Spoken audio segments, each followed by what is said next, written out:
श्री स्वामी समर्थ. जय जय स्वामी समर्थ. तुम्हा सर्वांचं पुन्हा एकदा अगदी मनापासून आपल्या या नवीन व्हिडिओमध्ये मी स्वागत करते. येत्या 11 जूनला गुरुवारी आलेली आहे अधिक महिन्यातील कमला एकादशी. ही कमला एकादशी अधिक महिन्यातील दुसरी एकादशी आहे.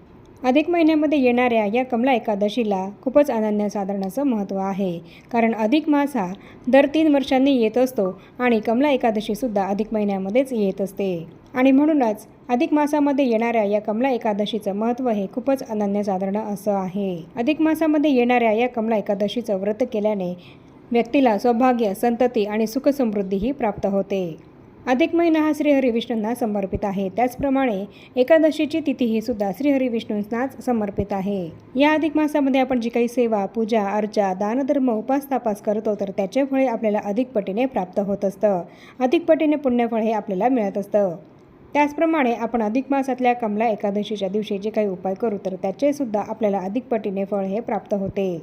आणि म्हणूनच अत्यंत महत्त्वपूर्ण मानल्या जाणाऱ्या या अधिक मासातील कमला एकादशीच्या दिवशी आपल्याला एक अत्यंत प्रभावी उपाय हा करायचा आहे. अधिक मासातल्या या कमला एकादशीच्या दिवशी गुरुवारी 11 जूनला आपल्याला इथे असा एक दिवा लावायचा आहे.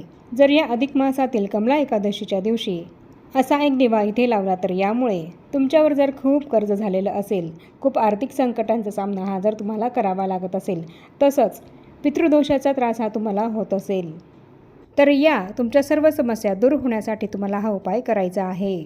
11 जूनला कमला एकादशीला जर तुम्ही हा उपाय कराल तर तुमच्या या सर्व समस्या दूर होतील आणि तुमच्या घरामध्ये सुख, शांती, समृद्धी ही अखंड नांदेल आणि तुमच्या सर्व इच्छा, मनोकामनासुद्धा श्रीहरी विष्णूंच्या कृपेने पूर्ण होतील. 11 तारखेला अधिक मासातली कमला एकादशी आहे आणि याच दिवशी गुरुवारसुद्धा आलेला आहे. बघा, अधिक माससुद्धा श्रीहरी विष्णूंना समर्पित आहे आणि कमला एकादशीसुद्धा श्रीहरी विष्णूंनाच समर्पित आहे. आणि गुरुवारीसुद्धा विशेष करून श्रीहरी विष्णूंची पूजाही केली जात असते. तर अत्यंत दुर्मिळ असा हा महत्त्वपूर्ण शुभ योग या दिवशी जुळून आलेला आहे. आणि म्हणून या दिवशी हा उपाय आपल्याला अवश्य करायचा आहे. असा एक दिवा आपल्याला इथे जरूर लावायचा आहे. तर हा उपाय आपल्याला अधिक मासातील कमला एकादशीच्या दिवशी कसा करायचा आहे, हा दिवा आपल्याला कसा कुठे लावायचा आहे, याबद्दलचीच संपूर्ण महत्त्वाची माहिती मी तुम्हाला आपल्या आजच्या या व्हिडिओमध्ये देणार आहे. त्यामुळे ही अत्यंत महत्त्वपूर्ण माहिती जाणून घेण्यासाठी तुम्ही हा व्हिडिओ कुठे स्किप न करता शेवटपर्यंत पूर्ण बघा. तर अधिक मासातील कमला एकादशीला आपल्याला पिंपळाच्या झाडाखाली असा एक दिवा लावायचा आहे. आपल्या घरामध्ये सुख, शांती, समृद्धी निर्माण होण्यासाठी, तसंच आपल्याला असलेला पितृदोष दूर होण्यासाठी आणि तसंच जर तुमच्यावर खूप कर्ज झालेलं असेल आणि त्या कर्जातून बाहेर कसं निघावं हे तुम्हाला समजत नसेल तर तुमची ही कर्जमुक्ती होण्यासाठी, तुमचा हा कर्जबाजारीपणा दूर होण्यासाठी तुम्हाला पिंपळाच्या झाडाखाली असा दिवा लावायचा आहे. अधिक मासामध्ये कमला एकादशीच्या दिवशी पिंपळाच्या झाडाची पूजा करणं हे अत्यंत शुभ मानलं गेलं आहे. पिंपळ वृक्षामध्ये भगवान विष्णू आणि माता लक्ष्मी यांचा वास असतो. त्यामुळे या दिवशी केलेले उपाय कर्जमुक्ती, धनलाभ आणि पितृदोष निवारणासाठी फलदायी ठरत असतात. अधिक मासातील कमला एकादशीला पिंपळाची पूजा केल्याने पुण्य आणि तसंच आपले पूर्वजांचे आशीर्वाद आपल्याला मिळतात. पिंपळ वृक्ष हे साक्षात भगवान विष्णूंचेच रूप आहे आणि पिंपळ वृक्ष हे पूर्वजांचे आणि तीर्थक्षेत्रांचे निवासस्थान मानले गेले आहे. भगवद्गीतेमध्ये स्वतः श्रीकृष्णांनी सांगितले आहे की पिंपळ वृक्ष हा सर्व झाडांमध्ये सर्वश्रेष्ठ आहे. तसंच पिंपळ हेच भगवान विष्णूंचे एकमेव रूप आहे आणि जिथे भगवान विष्णू असतील तेथे माता लक्ष्मी असेल.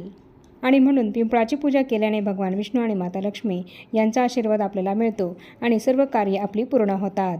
आपली गरिबी, दारिद्र्य दूर होतं आणि आपल्या घरात अखंड लक्ष्मीचा वास हा कायम राहतो आणि तसंच अक्षय्य पुण्याची प्राप्ती आपल्याला होते. पिंपळाच्या झाडाच्या पूजेनंतर प्रदक्षिणा घालून सर्व प्रकारची पापे देखील आपली नष्ट होत असतात. आपल्या पूर्वजांचा आशीर्वाद मिळवण्यासाठी पिंपळाची पूजा करणं हे सर्वोत्तम मानलं गेलं आहे. आणि म्हणूनच अधिक मासातील या कमला एकादशीला आपल्याला पिंपळाच्या झाडाची पूजा करून तिथे असा एक दिवा लावायचा आहे.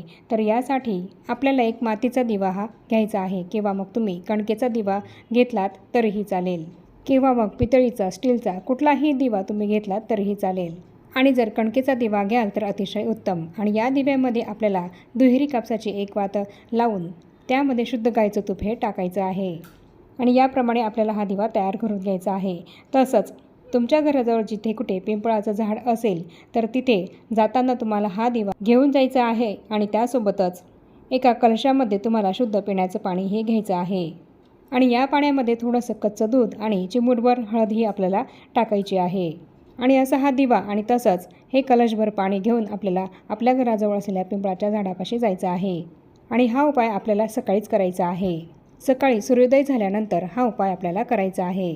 मग सकाळी 7 वाजेपासून तर 10 वाजेपर्यंत तुम्ही हा उपाय केलात तरीही चालेल. तर सकाळी स्वच्छ स्नान करून आपण असा हा दिवा आणि तसंच कलशभर पाणी घेऊन पिंपळ वृक्षापाशी जायचं आहे आणि तिथे गेल्यावर सर्वात प्रथम आपल्याला आपण जो दिवा हा आणलेला आहे तर तो दिवा त्या पिंपळ वृक्षापाशी ठेवून त्याची हळद, कुंकू, अक्षता, फूल अर्पण करून आपल्याला पूजा करून घ्यायची आहे आणि हा दिवा आपल्याला यानंतर प्रज्वलित करायचा आहे आणि हा दिवा आपल्याला पिंपळ वृक्षापाशी खाली तसाच जमिनीवर ठेवून प्रज्वलित करायचं नाही आहे, तर त्याखाली आपल्याला फुलांचं किंवा तांदळांचं आसन हे ठेवायचं आहे आणि त्यावर हा दिवा ठेवून तो आपल्याला प्रज्वलित करायचा आहे. मग इथे तुम्ही एखादं झाडाचं पानसुद्धा घेऊ शकतात किंवा एखादी छोटीशी प्लेट, डिशसुद्धा या दिव्याखाली ठेवू शकतात आणि त्यानंतर त्या पिंपळ वृक्षाची हळद, कुंकू, अक्षता, फूल अर्पण करून आपल्याला पूजा करून घ्यायची आहे आणि त्यानंतर आपण जे कलश भरून पाणी आणलेलं आहे तर ते पाणी आपल्याला पिंपळाच्या मुळाशी हळूवार अर्पण करायचं आहे आणि हे जल अर्पण करताना ओम नमो भगवते वासुदेवाय या मंत्राचा 11 वेळा आपल्याला जप करायचा आहे. असं केल्याने आपल्याला धनलाभ हा होत असतो. आपल्यावर जे काही कर्ज झालेलं असतं तर ते कर्ज दूर होण्यासाठी, फिटण्यासाठी आपल्याला मार्ग हे दिसत जातात आणि आपली कर्जमुक्ती ही लवकरात लवकर होते. आपल्याकडे पैसे येण्याचे मार्ग हे हळूहळू मोकळे होत जातात आणि आपली कर्जमुक्ती ही सुद्धा आपोआपच होत जाते. याप्रमाणे हा दिवा प्रज्वलित करून झाल्यानंतर, पिंपळ वृक्षाची पूजा करून झाल्यानंतर, असं पाणी पिंपळ वृक्षाला अर्पण करून झाल्यानंतर आपल्याला या पिंपळ वृक्षाभोवती 11 प्रदक्षिणा या मारायच्या आहेत आणि प्रदक्षिणा मारताना आपल्याला ओम नमो भगवते वासुदेवाय या मंत्राचा जप करायचा आहे आणि त्यानंतर आपले दोन्ही हात जोडून आपण या पिंपळ वृक्षाला मनोभावे नमस्कार करायचा आहे आणि तुमची जी कुठली इच्छा असेल तर ती इच्छा पूर्ण होण्यासाठी आणि तसंच तुमची जी कुठली समस्या असेल तर ती समस्या दूर होण्यासाठी या पिंपळ वृक्षाला आपण प्रार्थना विनंती करायची आहे.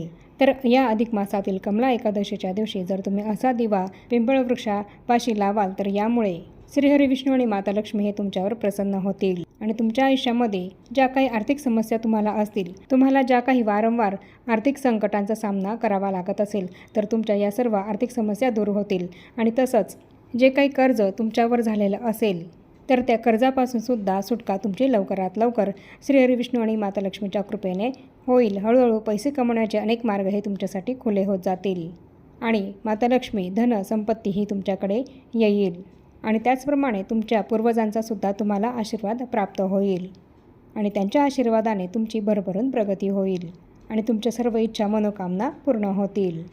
आणि त्याचप्रमाणे तुमच्या वैवाहिक जीवनामध्ये जर काही अडचणी असतील, काही समस्या या जर तुमच्या वैवाहिक जीवनामध्ये निर्माण झालेल्या असतील, पती पत्नींमध्ये जर सतत भांडणं, कलह, वादविवाद होत असतील तर यासाठी सुद्धा तुम्हाला कमला एकादशीच्या दिवशी पिंपळाच्या मुळाशी हळदीने स्वस्तिक हे काढायचं आहे आणि लाल धागा किंवा हळदीने रंगवलेली मौली ही तुम्हाला पिंपळ वृक्षाला अर्पण करायची आहे.